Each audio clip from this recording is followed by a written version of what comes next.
Sheep fairs, once a common feature of the Irish countryside, are fast dying out, replaced by marts and factories. But in Carrick, a Donegal village between Killybegs and Glencolumkill, they still hold the September fair.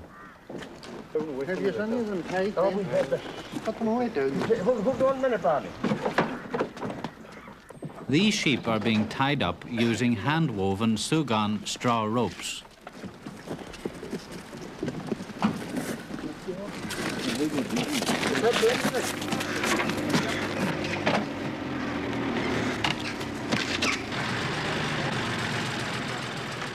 Young farmers like Cathal Carr from Minacannon, Kilcar, mingle with canny sheep dealers, for the business of buying and selling is deadly serious.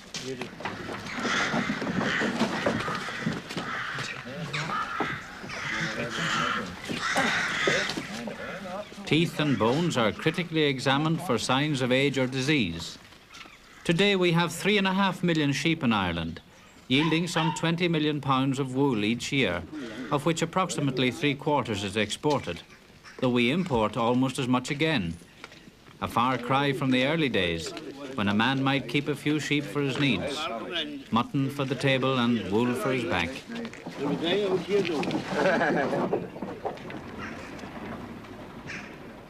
Sheep have a long tradition in Ireland. They were probably brought in by the first Neolithic farmers over 5,000 years ago.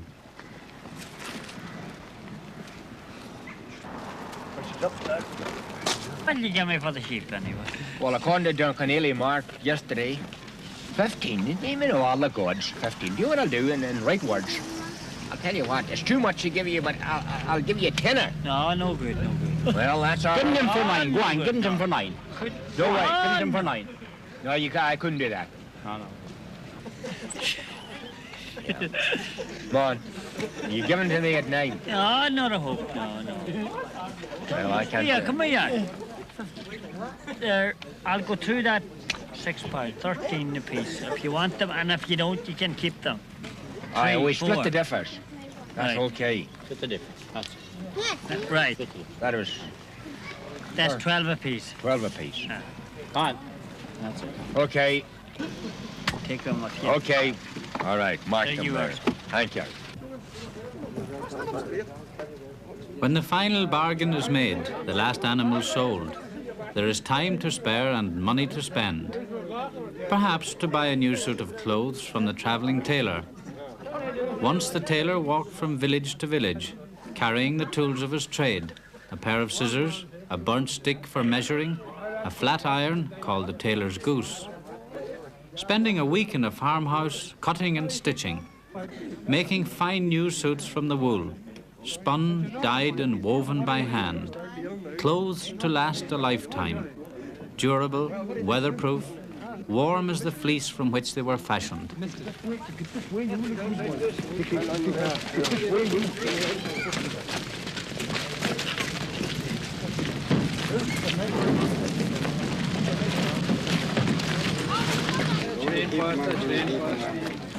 All summer long, these hardy mountain sheep have grazed the slopes of Glencolumkill or around Slieve League, whose fantastic cliffs rise 2,000 feet above the wild Atlantic coast. Now they are going, some for export, more to be kept for breeding, and still more will browse in new pastures until the lambing and shearing seasons come round once more. You know the sheepman when you see him throwing them on.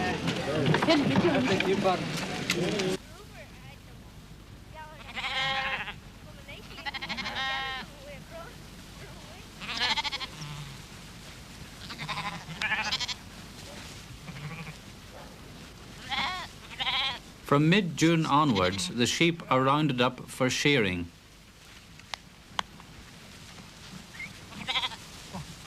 The Carr family are farmers, Frank Carr and his wife, and their son Cathal, who now runs the farm.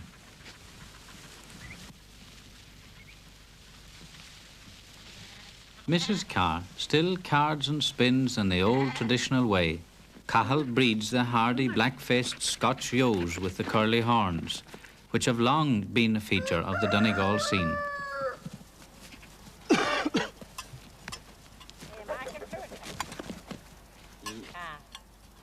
Shearing the sheep is a highly skilled job. Methods of shearing and the tools used have changed little over the centuries.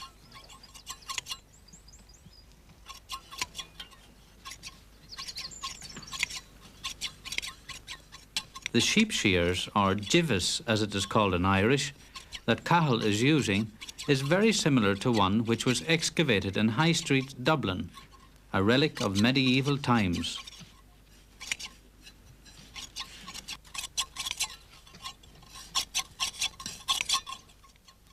Och, it's very warm.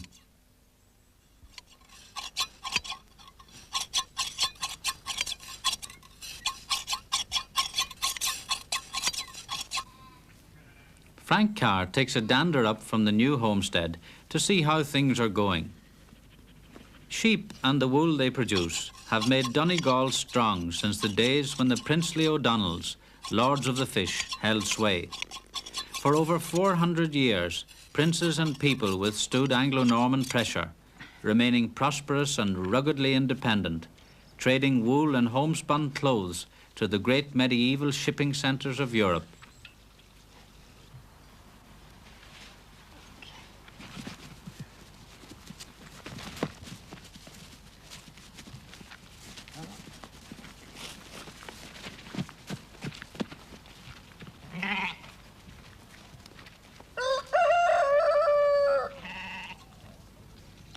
Sheep can be broadly divided into long wools, medium and short wools.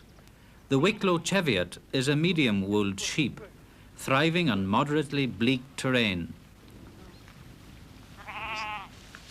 The fleece of the Galway Ross common mutton sheep is also of medium length, though of slightly better quality.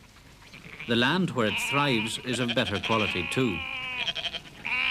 This magnificent Suffolk Down ram is an example of the short wool, breeds which yield a yet finer wool.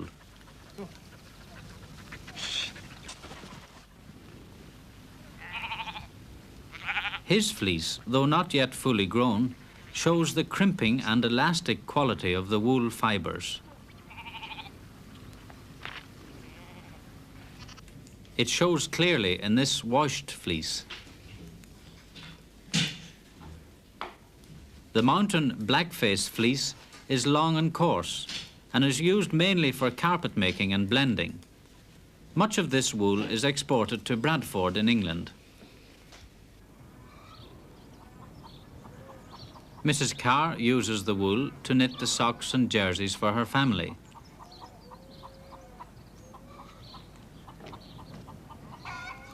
She does very little separating as she spins most of the fleece.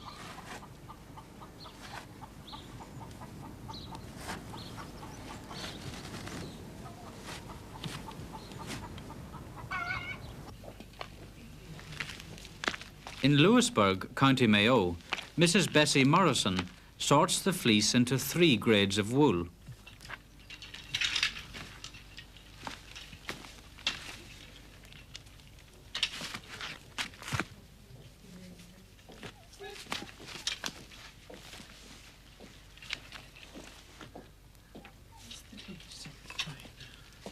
First, she discards the unkempt edges of the fleece.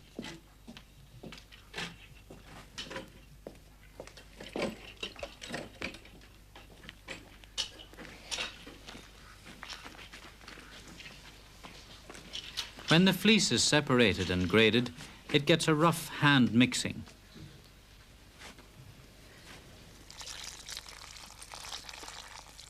Then it is washed.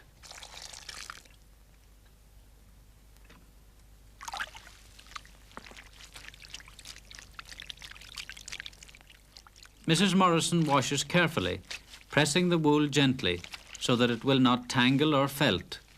The soft Mayo water is a help.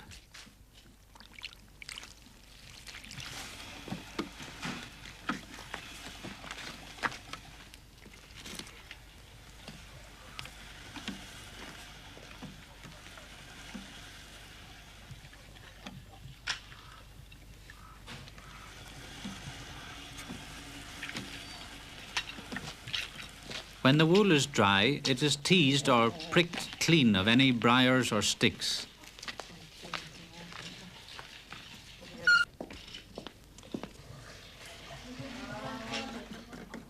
Next, the wool must be greased. Different spinners use different greasing agents. Mrs. Carr sprinkles her wool with vegetable oil, which she gets from the factory in Kilcar.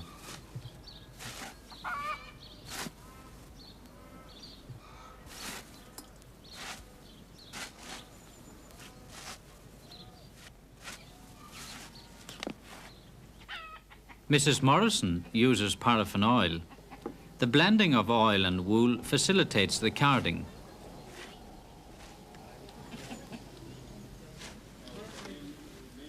In places where oil was scarce, the people used goose grease. After the wool has been sorted, washed, teased and oiled, comes the carding. The carders have fine wire teeth mounted in leather. A handful of fleece is placed between two carders and combed backwards and forwards between the teeth until the tangled fibres lie side by side.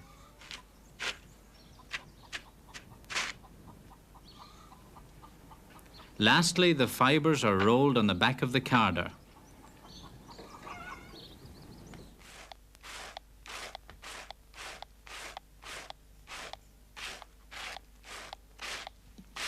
Mrs. Morrison in Mayo cards in exactly the same way, though she rolls the wool on the back of a carder by hand.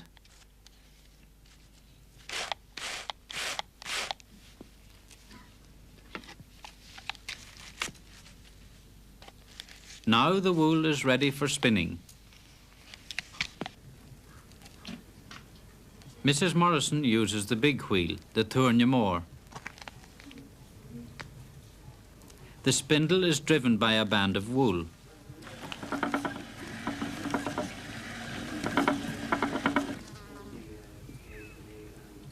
It is held in place by woven rush called ears in this district.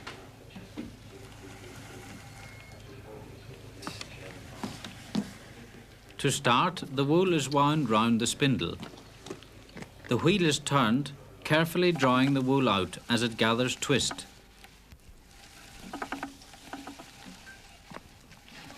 At this crucial point, it is reversed and the end attached to the spindle.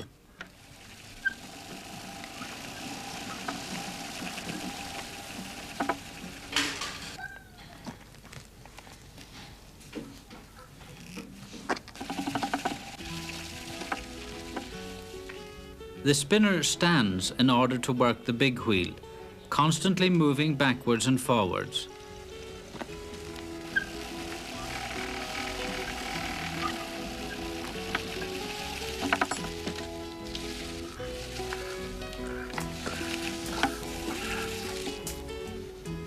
When a roll is spun, the next is deftly joined on. The whirling spindle twists the carded wool into yarn.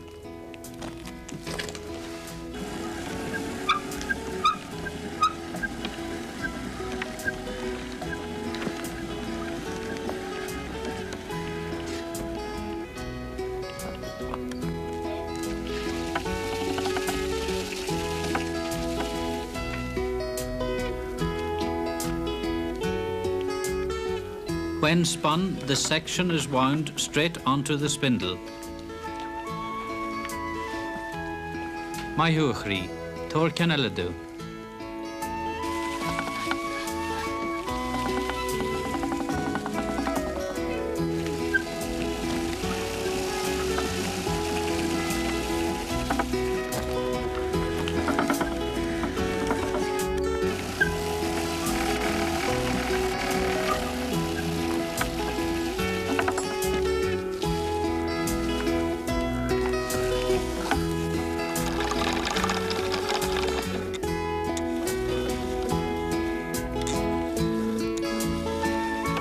"82-year-old Mrs. Kate Mitchell of Dingle, County Kerry, learnt to spin at her mother's knee. It is over 40 years since she used the wheel, for the art of spinning has all but died out in the south of Ireland. Spinning to her is a reminder of hard times long past." In this district, the spindle is held in position by two pieces of Sally willow.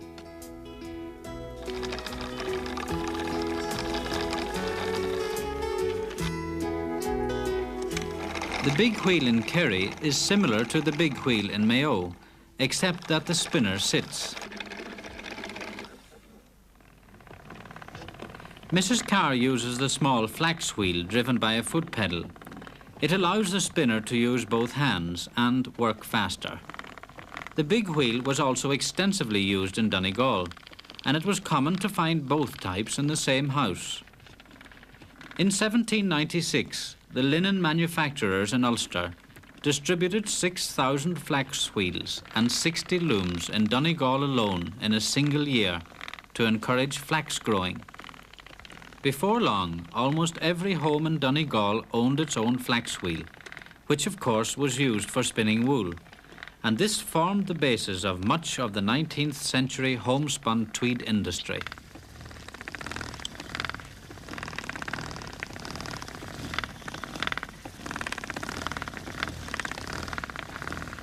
The small wheel, or Tuirnebeg, changed the social pattern. The girls of a parish carried their wheels to a different house each night and passed the hours together, carding and spinning, storytelling and singing, drinking the odd cup of tea and having a few dances in between when the men were ready to join them. Aye, and many's the match was made at the factory, as they called it.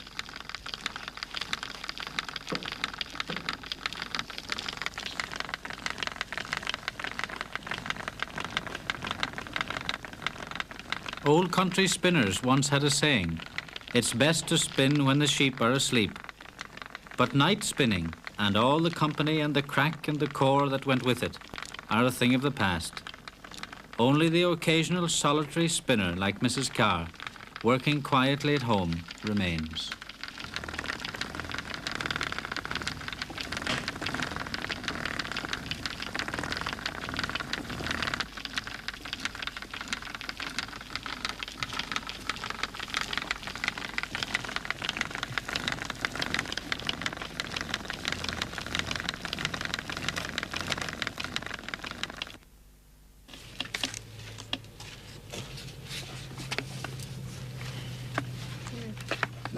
The flyer evenly distributes the yarn onto the bobbin.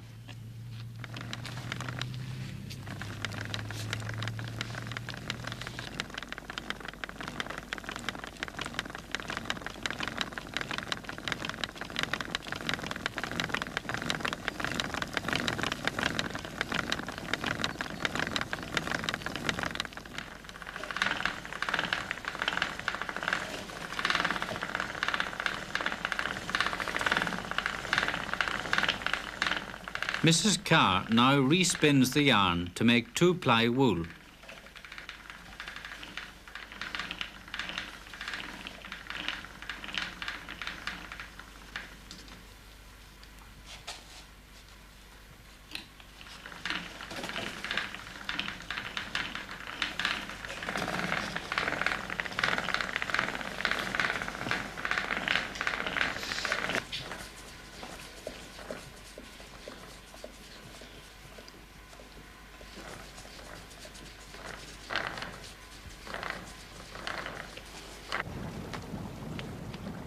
In high summer in North Connemara, it is traditionally the children's job to go out after rain to gather the scratlach, the grey lichen that grows on the granite rocks of the area.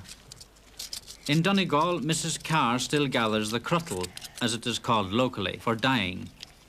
It is also a lichen, though a different variety.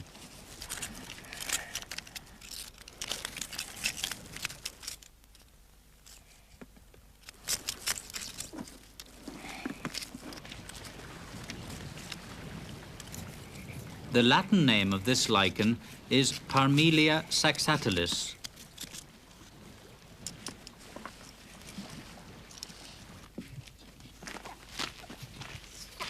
Hello, darling.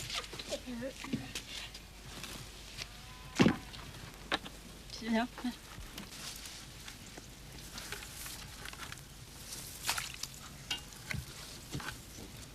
The method used to dye the fleece varies slightly from district to district. In North Connemara, the dye pot is packed with alternate layers of fleece and lichen and left to simmer over the fire. Boiled down with the wool, the lichen gives varying shades ranging from the pale buff of sea foam to the dark red-brown of bog oak. Often the dye was fixed with the juice of elder twigs, and oak twigs and chips were used to produce a glossy black. The early Irish loved colour. Our legends and tales of long ago are full of accounts of beautifully coloured clothes. Maidens with tunics of purple and green and gold, red-branched knights with cloaks of blue and yellow and crimson.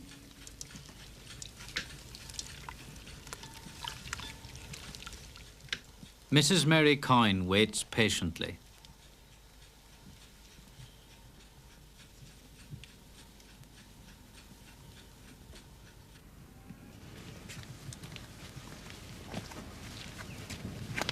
Oh, darling, see, it's lovely. See the shades? The difference. Yeah, 3 different shades we've got now. The natural one and then The the natural, 2 different shades. Yeah. No shop dyes here.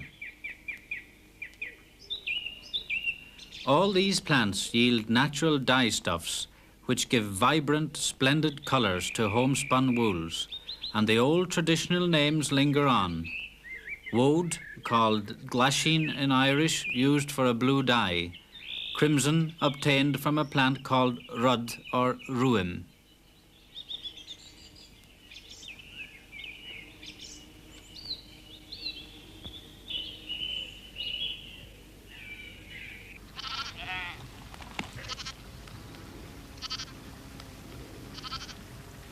The roots of water lily dye a dark, rich brown.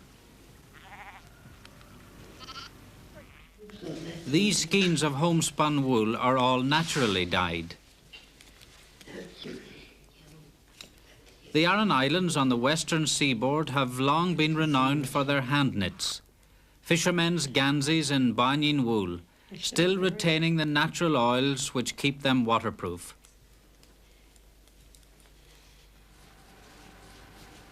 Traditional knitting, however intricate and skilled, has always been purely functional. Gansies or jerseys to keep a body warm, affording as much protection from the weather as a top coat.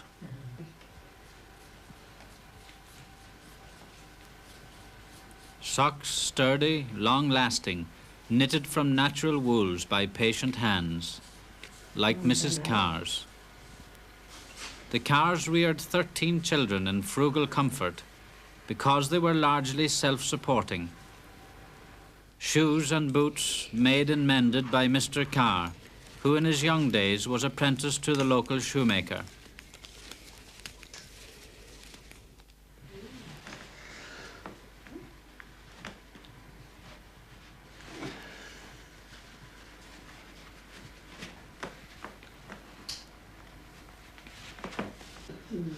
The craft of wool and home spinning is vanishing fast. The echo of the wheel turning, and from far away, the searching call of the oyster catcher, nitty needle, and the lonely cry of the sheep.